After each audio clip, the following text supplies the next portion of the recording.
it's Sophie. So today I'm going to be doing the second of my Man Booker 2016 reviews, and that one is Serious Sweet by A.L. Kennedy. This is another big heavy one, so again I'm not going to hold it up the whole way through, but just have a look at the cover.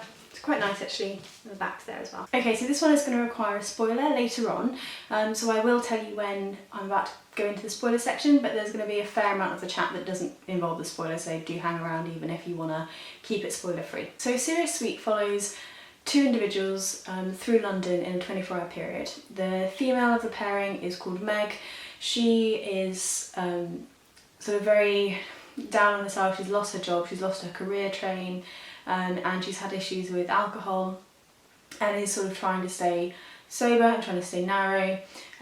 John, who is the male of the two, is a civil servant who does all sorts of things. It's sort of seems to be the kind of person who knows an awful lot, but is one of those very vague sort of job titles, but is fairly high up in his job. However, he's a very nervous individual. He doesn't seem to have a lot of self-belief, and he's just suffered the breakdown of his marital relationship and is quite vulnerable in that state. He's having issues with his daughter, who's sort of mid to late 20s, and trying to bond with her as well. So you've got two individuals who both centred in London, living quite different lives, but both not doing terribly well at the moment. And the centre of it is essentially a love story, and it's very much sold as that. I think you'd see it coming even if it wasn't, but it's about these two individuals and their interrelation to one another, and that sort of goes on throughout the story, so you learn more about that as you go on. Now, you guys know I don't really normally do love stories, and so I wasn't expecting to love this book, but when they're done nicely then I do sometimes quite enjoy them, and whilst it's definitely not my favourite thing to read a romance, I will read one every now and again. But I really didn't like this book. It wasn't a 1-star, it wasn't quite that bad, but I just didn't really enjoy it at all, to be honest. It read fairly quickly, but it wasn't my kind of thing. I think it's really bloated, so just look at the size of it again. There you go.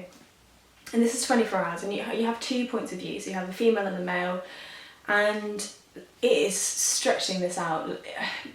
One of the elements I think that makes it so fat and so dense is the style. So there are third-person pieces where they're going through and they're describing the things that are happening around them or to the characters themselves, and then there are, in italics, scenes where the characters are expressing their own thoughts directly in first person, and they don't necessarily overlap, but it was just like, I spoke to my stepdad about it and he was like, yeah, just let the reader think of something, because it does, it kind of feels as though you're telling us quite literally everything there is to pull from the book or from their attitudes, and there's nothing really left for you to do. I'm just going to turn my light on because it's getting a bit dark. I don't really get on with filming in the evening. Need some proper lights. Okay, so hopefully the lighting has bought us a few more minutes and I can actually finish.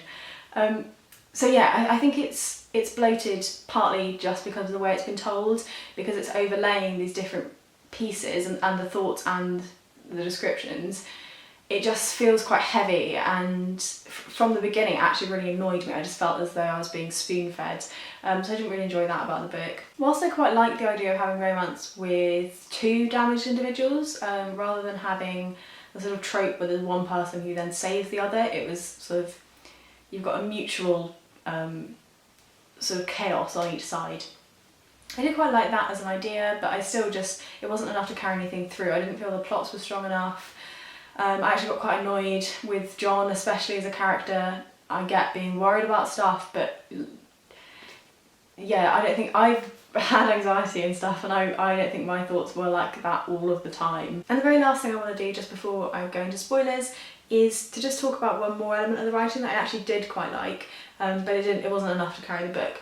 There are pieces throughout here that are in a slightly different font, that are sort of little pictures, little tiny short stories of day-to-day life in London. And some of them are kind of sinister, but they are everyday, so it's sort of, for example, the very first one, so the way the book actually opens up is talking about a young girl on a train who's travelling with her family, and she's very happy and very bouncy and happily smiling and interacting with all the other passengers, and you're sort of, it's just quite nice to read. It's quite sort of warm and fuzzy. And then as you go through, you find out that she's clearly been in an accident, and she has sort of cuts and grazes all over her. And it's sort of, because it's so focused on the attention of the child, it takes away from what might have happened, because you immediately feel concerned for the child, to sort of think like, you know, have they just come out of a car crash or something? Is that why they're on the train?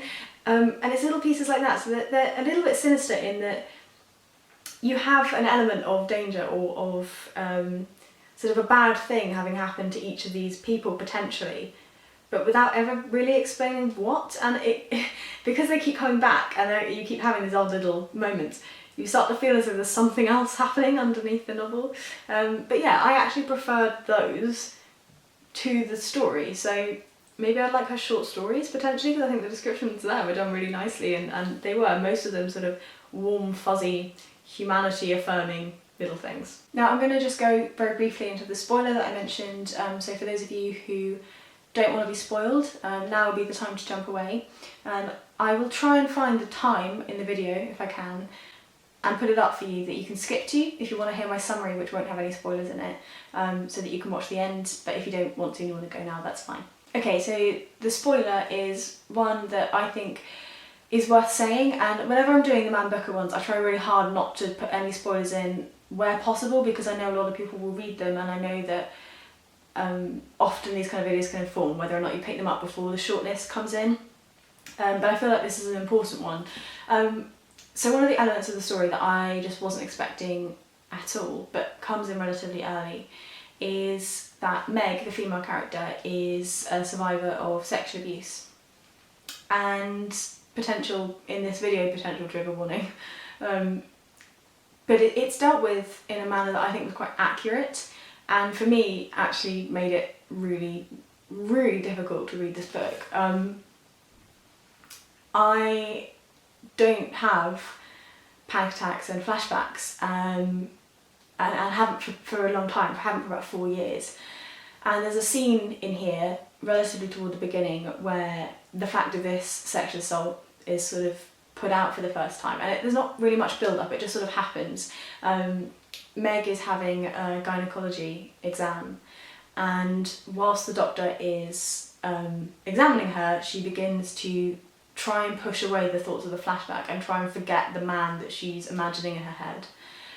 And it just struck really close to home, and I had my first proper like flashback that I've had in 4 years over that. And I tried to talk about this a little bit last night afterwards to try and gather my thoughts, but I don't think I want to put it in. I think it's not a case of saying you can't have material like that in a book. I don't think it's a case of needing trigger warnings in all books. I don't think that's necessary, and it's so different for every person. But I just wanted you guys to know that there's an element of that in there, because I do think you can guard yourself to some extent, and I feel like it wasn't necessarily the book's fault, but I just didn't have any kind of guarding up at all and really wasn't expecting it, and that's what made it difficult for me personally. But if you don't have experience of that, I hope you don't, potentially that is actually quite a good way of describing what it's like, because this is an individual who for the most part is better, and it's about the ways that it interacts in her day-to-day life. So there you are, there's that as a piece.